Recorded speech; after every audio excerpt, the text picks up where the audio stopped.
Atención, mundo.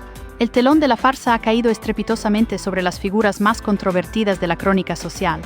Rocío Carrasco y Fidel Albiac, los adalides de la victimización televisiva, se ven ahora envueltos en una maraña financiera que hará temblar los cimientos de lo que creíamos saber sobre el espectáculo mediático. El micrófono de la verdad acaba de estallar y esta vez no hay vuelta atrás. Un escándalo de proporciones bíblicas ha sido desenterrado por el incisivo periodista Jiménez Los Santos, un entramado que exhala un nauseabundo olor a cuentas opacas, a fondos que se volatilizaron y a millones que se esfumaron como por arte de magia, dejando tras de sí un rastro de interrogantes y una estela de indignación colectiva. Los nombres de Rocío Carrasco y Fidel Albiac, que hasta hace poco resonaban en los platós de televisión como símbolos de resiliencia y reinvención, se encuentran ahora en el epicentro de un huracán por una cuestión que nada tiene que ver con conmovedores guiones ni con entrevistas lacrimógenas. Aquí se habla de capital, de una cuantiosa suma de pecunio, y de un laberinto financiero tan intrincado que ni el más sagaz contable podría desentrañar sin soltar una carcajada de asombro o un improperio de incredulidad. Los pormenores de esta historia, como suele acontecer en estos sucesos, son tan apetitosos como inverosímiles, un verdadero festín para los amantes de las tramas rocambolescas. Todo dio inicio con una sucesión de transferencias bancarias que parecían seguir la cadencia de una coreografía mal ensayada, una danza de caudales que saltaban de una cuenta a otra con la delicadeza de un paquidermo en una cristalería fina. Jiménez Los Santos, pertrechado con documentos que harían palidecer de envidia a cualquier notario, ha desvelado que una parte significativa de esos haberes, supuestamente provenientes de proyectos televisivos y colaboraciones de diversa índole, fueron a parar a paraísos fiscales con nombres que evocan mapas de tesoros y leyendas de bucaneros. Las Bahamas, Panamá e incluso las enigmáticas Islas Caimán emergen en este relato como destinos privilegiados, y es que qué mejor refugio para un tesoro escondido que aquellos lares donde el astro rey y el secreto bancario resplandecen con idéntico fulgor. Pero la trama no se detiene aquí. La ironía, por no decir la tragicomedia, alcanza su culmen al descubrirse que algunos de los proyectos por los que supuestamente se abonaron sumas estratosféricas ni siquiera llegaron a existir. O si acaso vieron la luz, su efímera existencia fue tan fugaz como una estrella fugaz en una noche de verano. Fidel Albiac, el individuo que se presentaba como la mente maestra detrás de la renovada imagen pública de Rocío, parece haber urdido una telaraña de contratos fantasma con sociedades offshore que, curiosamente, compartían domicilio postal con un buzón vacío en Luxemburgo. Y tú, estimado telespectador, que pensabas que los guionistas de las series de ficción eran los únicos dotados de una imaginación desbordante. El giro más sombrío de esta narrativa emerge al rastrear la verdadera procedencia de esos fondos. Una porción del pecunio procedería de donaciones y campañas de financiación colectiva, supuestamente destinadas a causas benéficas o a la producción de contenido que buscaba el empoderamiento social. Sí, esa palabra que en ocasiones parece justificarlo todo hasta que alguien decide examinar con lupa los extractos bancarios. Lo que, según Los Santos, estaba consignado para talleres de superación personal o documentales sobre problemáticas como la violencia de género, terminó por financiar vehículos de lujo y suntuosas vacaciones en yates que sonrojarían al jeque árabe más opulento. La ironía es tan densa en esta historia que podría segmentarse con un cuchillo. La misma narrativa de victimismo y de lucha que exhibían en la pequeña pantalla sirvió ahora para encubrir lo que, en términos financieros, se denomina un pelotazo de manual. Y por si a alguien aún le quedaba alguna duda sobre la magnitud de este pastel, los registros evidencian que algunos pagos se camuflaron bajo conceptos tan singulares como asesoría emocional o coaching vital. Por supuesto, sin la correspondiente emisión de facturas detalladas que manía con la transparencia documental, y con montos que llevarían a pensar que Sigmund Freud había regresado de entre los muertos, pero con tarifas dignas de un influyente digital de primer nivel. Aquí no hay terapia que cure la risa floja que provoca observar cómo se monetiza hasta la última partícula del padecimiento ajeno. Si estas revelaciones les están impactando, les instamos a unirse a la comunidad de ** chismeando ** glamour ** para no perderse ni un solo detalle de este escándalo. La pregunta que ahora resuena, nunca mejor dicho, es ¿cómo demonios se desveló todo este embrollo? La respuesta tiene nombre y apellidos. Un ex colaborador despechado que, tras ser apartado del negocio y sentirse utilizado, decidió que si él no obtenía su parte del pastel, nadie más lo haría. Se habla de la entrega anónima de documentos a la prensa, de grabaciones clandestinas donde se discute sobre la limpieza de activos con la misma naturalidad con la que otros solicitan una pizza a domicilio, y hasta de correos electrónicos que pormenorizan operaciones con criptomonedas con el fin de borrar cualquier huella. Un cóctel tan explosivo que hasta el fiscal más escéptico se frota las manos con entusiasmo. Mientras tanto, Rocío y Fidel mantienen un mutismo que vocifera con más fuerza que una publicación viral en redes sociales. Sus defensores legales, eso sí, se encuentran más atareados que un bombero en pleno agosto, intentando desmantelar las acusaciones con argumentos que, según los santos, poseen la solidez de un castillo de naipes frente a un tornado. Y es que cuando las evidencias son documentos firmados y transferencias internacionales, la estrategia de desacreditar la información como noticias falsas se queda tan corta como un chiste sin gracia. Moraleja, la existencia siempre supera a la ficción, y este escándalo es la prueba irrefutable. Si se están preguntando cómo seguir este cataclismo sin perderse ni el más mínimo detalle, suscríbanse ahora, porque lo que se avecina es la investigación judicial, y esta promete más giros inesperados que la telenovela venezolana más intrincada. Y si creían que ya lo habían presenciado todo en la televisión, esperen a ver cómo se desenvuelve este capítulo. Ni siquiera el programa televisivo más controvertido podría haber ideado algo semejante. El epílogo de esta historia aún está por escribirse, pero una certeza se cierne en el horizonte. Cuando el pecunio y la notoriedad danzan un tango, los pasos que siguen suelen dejar huellas imborrables y a alguien pisándoles los talones con firmeza. Así que si desean estar en primera fila para el desenlace de esta trama, no duden en activar el botón de suscripción. Esto no es solo un escándalo, es un máster en cómo no gestionar una segunda oportunidad. Los documentos filtrados revelan patrones tan evidentes que hasta un estudiante de primer curso de economía los identificaría sin dificultad. Se observan transferencias recurrentes a las mismas cuentas offshore, coincidentemente después de ingresos millonarios provenientes de productoras y cadenas televisivas. La sincronización es tan perfecta que da la impresión de que alguien estaba siguiendo al pie de la letra un manual titulado Cómo blanquear capital sin que nadie se entere, edición para principiantes. Pero el error clásico de los novatos no tardó en manifestarse. Gastos desmesurados en propiedades y joyas que no encajaban en absoluto con los ingresos declarados. Un apartamento en una exclusiva zona de Marbella abonado en efectivo, relojes de edición limitada y hasta una colección de arte contemporáneo que, curiosamente, jamás apareció exhibida en sus perfiles de redes sociales. Las sociedades pantalla utilizadas tenían denominaciones tan genéricas que parecían haber sido generadas al azar. Brillante Futuro Medios, Nuevos Horizontes Consultoría, Grupo Fénix Capital, todas ellas registradas en jurisdicciones opacas con directivos que resultaban ser meros testaferros, con salarios simbólicos y una nula presencia digital. Lo más hilarante es que algunas de estas entidades ni siquiera poseían página web, solo una dirección de correo electrónico genérica, que según diversos testigos, tardaba semanas en responder a cualquier comunicación. Les invitamos a explorar más contenidos como este uniéndose a la comunidad de *** chismeando con glamour ***. El toque final de esta rocambolesca trama. Varias de esas sociedades facturaban servicios de asesoría creativa a Rocío Carrasco por cantidades que excedían el presupuesto anual de programas televisivos íntegros. Eso sí, sin entregables concretos, sin contratos detallados y, por supuesto, sin que nadie en la industria hubiera oído hablar jamás de semejantes gurús mediáticos. Los movimientos efectuados con criptomonedas añaden otra capa de surrealismo a la situación. Monedas digitales como Bitcoin o Ethereum aparecen y desaparecen en carteras anónimas con una temporalidad sospechosamente coincidente con fechas clave. Anuncios de proyectos cancelados, demandas judiciales inesperadas o incluso el lanzamiento de libros autobiográficos. Alguien se tomó demasiado en serio aquello de que el capital no desprende olor, pero olvidó que la tecnología blockchain es una auténtica pesadilla para quien pretende pasar desapercibido. Cada transacción queda registrada de forma inalterable para siempre, y aunque los nombres utilizados sean falsos, los patrones de comportamiento delatan.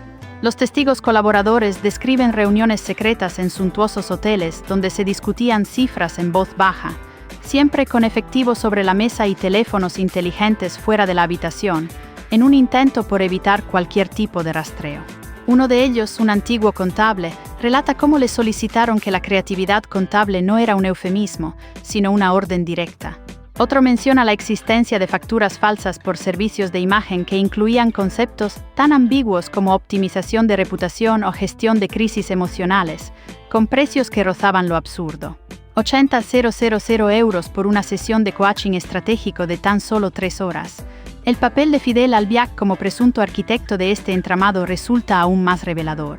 Antiguos colaboradores lo describen como un moderno rey Midas, pero en lugar de transformar en oro todo cuanto tocaba, lograba que el dinero se desvaneciera sin dejar rastro. Sus conexiones con letrados especializados en paraísos fiscales y su obsesión por los contratos blindados, con cláusulas de confidencialidad que amenazaban con multas astronómicas, dibujan el retrato de alguien que conocía con precisión el juego que estaba desarrollando. Mientras tanto, las víctimas colaterales de esta trama comienzan a alzar la voz. Pequeños proveedores que jamás percibieron el pago de sus facturas, empleados a quienes se prometieron participaciones en beneficios que nunca llegaron a materializarse, e incluso miembros de su propia familia que ahora cuestionan el origen de ciertos obsequios generosos. El testimonio de una ex asistente personal es particularmente demoledor. Siempre pagaban en efectivo cuando se trataba de algo delicado. Y si preguntabas demasiado, te recordaban amablemente que tu contrato incluía una cláusula de no divulgación eterna. El humor negro es inevitable en este punto. Tanto discurso sobre transparencia y empoderamiento, tanta retórica sobre la ruptura de cadenas, y al final, las únicas cadenas que parecen haberse roto son las de los bancos suizos. Si esto fuera un guión cinematográfico, probablemente lo habrían rechazado por inverosímil, pero es la cruda realidad, y eso es lo que duele o lo que provoca risa, dependiendo del sentido del humor de cada uno. Para no perderse las próximas entregas de esta investigación, asegúrense de suscribirse a ** chismeando con glamour **. La trama se enreda aún más al salir a la luz los contratos de cesión de derechos de imagen. Rocío Carrasco, según la documentación, suscribió acuerdos leoninos donde transfería el control de su propia historia vital a sociedades pantalla por cantidades irrisorias, auténticas migajas. Hablamos de contratos de 20 páginas con una tipografía diminuta que en esencia sentenciaban: «Nos perteneces». Lo irónico de la situación es que mientras en la televisión disertaba sobre la importancia de tomar las riendas de su existencia, en papel cedía esos mismos derechos por menos de lo que cuesta el anuncio de una fragancia de lujo. Y aquí radica el detalle más suculento.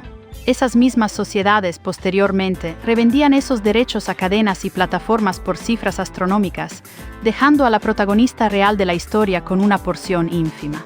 Un negocio redondo para todos, salvo para ella. Los correos electrónicos internos revelan un nivel de cinismo que corta la respiración. En uno especialmente revelador, un presunto asesor financiero redacta: «Hay que monetizar el dolor, pero con elegancia. El público no se conforma con lágrimas baratas, compra sufrimiento de lujo». Otro correo, enviado desde una cuenta anónima, pormenoriza cómo estructurar los pagos para evitar cualquier tipo de pregunta incómoda. Dividan los ingresos en 3 tramos. Uno para la fachada legal, otro para los bolsillos profundos y otro para el seguro por si acaso.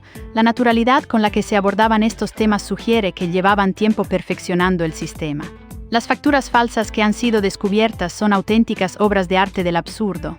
Una de ellas cobraba 150.000 euros por asesoramiento emocional postraumático, con una fecha anterior al propio suceso traumático que supuestamente justificaba el gasto. Otra incluía conceptos como reconstrucción de identidad digital por 90.000 euros, cuando cualquier gestor de redes sociales junior realizaría ese trabajo por una fracción ínfima del precio.